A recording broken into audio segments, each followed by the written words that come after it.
Welcome to the Deep Dive. This is where we take your sources, articles, research notes, you name it, and we dig in. Right. We pull out the key insights, the stuff you really need to know. Exactly. Cutting through the noise, getting you informed quickly, maybe with a few surprises along the way. Hopefully enough to keep you listening. Think of us as your guides, helping you focus on what matters. Perfect. And for this deep dive, we're plunging into a blog post. It's called Don't Let Rogue Chargers Zap Your Data. Ah, okay. Yeah, it's by Mr. Len Kaplan. He's the CEO of CDML. They're an MSP, a managed service provider. Right. So they handle IT and security for other companies. Things like network management, cybersecurity, cloud stuff, compliance, that kind of thing. Precisely. And this post tackles a topic that honestly hits home for anyone using a mobile device outside the office. It's about this increasingly sneaky threat hiding in public USB charging ports. Okay, so something we all probably use without thinking too much about it. Exactly. So our mission today is pretty crucial. Understand this threat the author calls choice jacking. Figure out why it's a big deal, especially if you're a small business owner, or maybe you manage IT and your team travels or works remotely. And then crucially, what practical steps can you actually take based on what the source suggests? Right, because if you run a small business, your people likely have sensitive company info on their phones or laptops.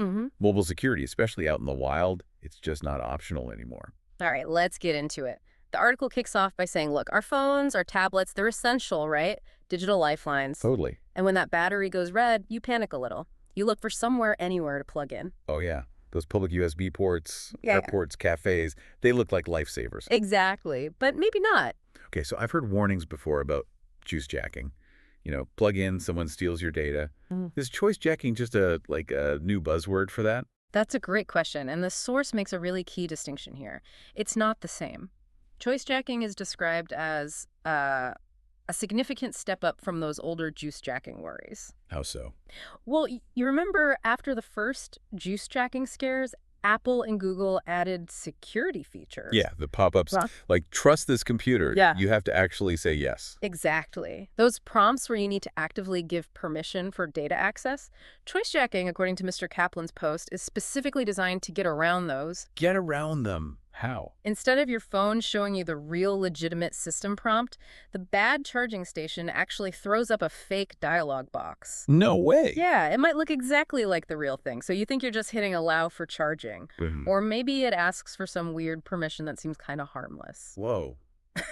So it's like a phishing attack, but through the USB port. It looks real. You tap it thinking it's okay. You got it. That's the choice jacking part. They're hijacking your choice by faking the interface. You think you're safe, but behind the scenes, bam, that port could be silently sucking out files. Files? Like what kind of files? Sensitive documents, private photos, maybe even login details saved on your device. Or it could be installing something nasty for later access. And this isn't just theory, right? Like something from a movie. No, the source is very clear this is real. It mentions research from places like the Institute of Information Security and ASI Secure Information Technology Center, Austria. They've actually demonstrated these attacks working. On modern phones, like iPhones and Androids people are using right now. Yes, on modern Android and iOS devices. In lab settings, sure, but proving the concept. This isn't some old vulnerability. It's exploiting current device behaviors. Okay, but what about the latest updates? Like I heard iOS 18.4 and Android 15 have features needing your fingerprint or key IN for data transfer. Doesn't that stop this? This is probably the most important warning in the article, and it's subtle. Yes, those OS-level features should help. They're designed to require authentication. Right. But the blog post points out that how these features are implemented can differ. It depends on the phone manufacturer and their software skin, like Samsung's One UI. Wait, so the operating system might have the feature, but the phone maker's version of it might not work right. That's the potential issue highlighted.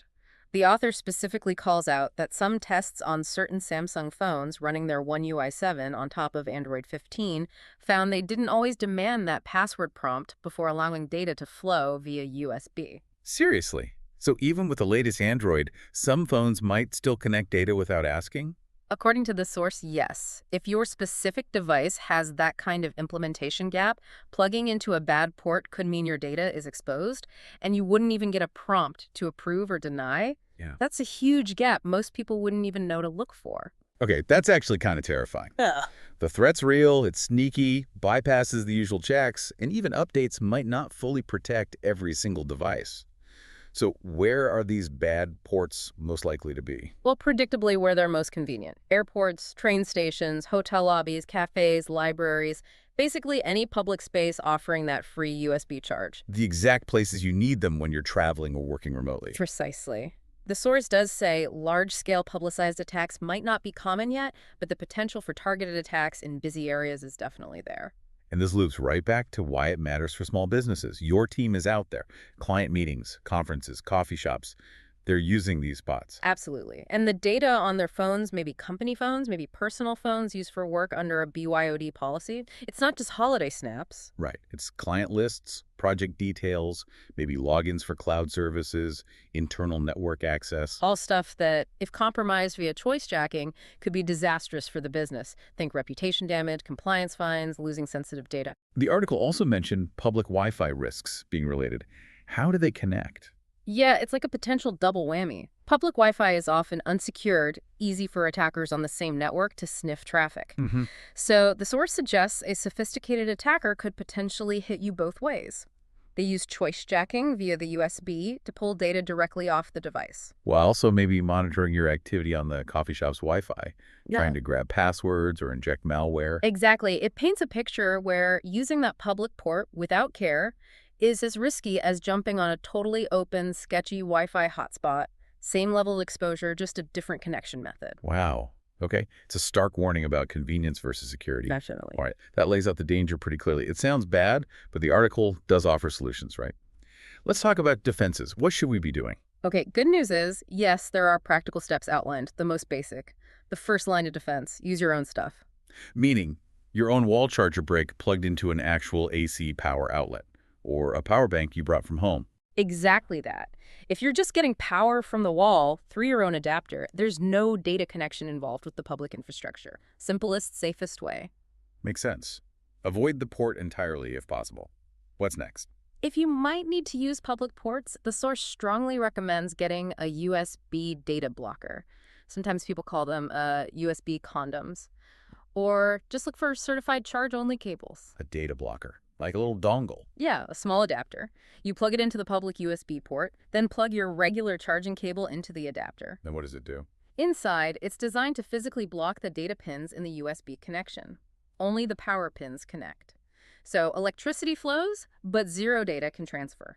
The port can't even try to talk to your phone. Ah, clever. Like physically cutting the data wires. Pretty much. The source does mention a potential downside. Sometimes fast charging needs those data pins to work properly, so using a blocker might mean slower charging.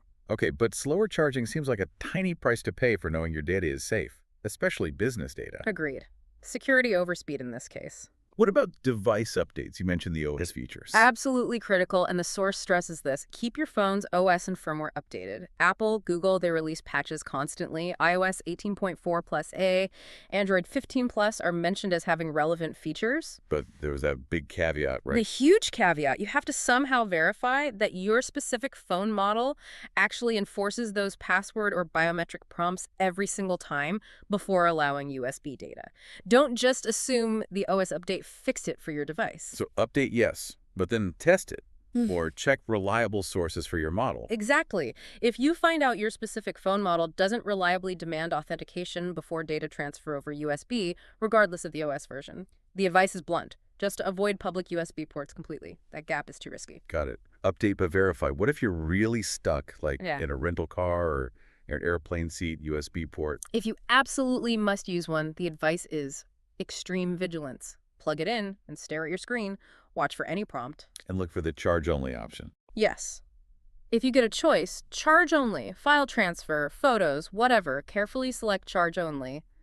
Immediately. And if you plug in Yeah. and nothing happens, or some weird message pops up you don't recognize. Unplug. Instantly. Don't risk it. Assume it's bad and find another way. Power bank, wall charger. Okay.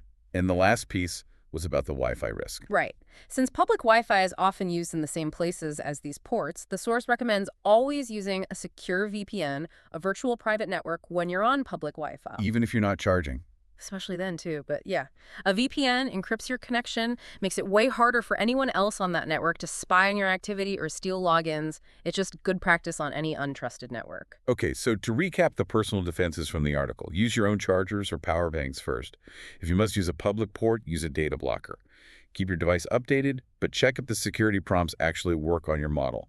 Be super careful selecting charge only and unplug if anything seems off. And always use a VPN on public Wi-Fi. That's quite a list. It is. There's solid individual steps. But the blog post also points out, realistically, expecting every single employee to follow all these steps perfectly every single time they're traveling or in a cafe. Wow, that's tough. Yeah, I can see that. People get tired, distracted, mistakes happen. Exactly. Which is why the source then brings up the idea of, professional help. It talks about the types of services that specialized IT security firms, like the author's MSP, can offer businesses. As a way to add more layers of protection, not just rely on individuals. Precisely. It's about building security into the business operations. Like what kind of services? Having someone check device settings. Yeah, things like device security assessments, making sure all company devices are configured properly, patches are installed, checking for those implementation gaps we talked about. Okay. And training. Definitely. Formal employee awareness training that specifically covers threats like choice jacking, public Wi-Fi risks, so staff understand why it matters and what to do. What else? Managed VPNs, maybe? That's mentioned too. Centralized VPN solutions, maybe network monitoring, so the company has more control and visibility over remote connections, making sure data stays encrypted. And just setting clear rules in the first place. Absolutely. Policy development, having clear written guidelines on mobile device use, charging practices, remote access, public network use, it sets expectations. So basically, for a business, partnering with experts can help implement and manage this stuff systematically across the board, taking some pressure off individual employees to be perfect all the time. That's the idea presented. Getting dedicated support that stays current on threats like choice jacking and helps build a stronger, company-wide security posture proactively, not just cleaning up after something bad happens. This has been really eye-opening. I mean, that choice jacking threat is way more subtle than I thought. The big takeaway seems clear. Those convenient public USB ports and free Wi-Fi hotspots, they carry real risks. They absolutely do. And choice jacking is a perfect example of how attackers adapt to bypass the defenses we think are protecting us. But we have steps we can take individually. Stick to your own power gear, use data blockers, keep updated and verify your specific phone security. Be paranoid about prompts and choose charge only and use a VPN on public Wi-Fi. Those are the key personal actions from the source, yes. And for business owners listening, the article suggests that professional IT support can really help build that more robust, managed defense across the organization. Which leads us to that final thought, really aimed at you, the small business owner or IT manager. Think about it. Where do your employees charge their devices? Where do they connect online when they're not in the office? Are your current policies, your current training, really enough to stop something like choice jacking, stealing sensitive company data from that airport lounge or coffee shop? What's the next step you need to take to plug those potential security holes?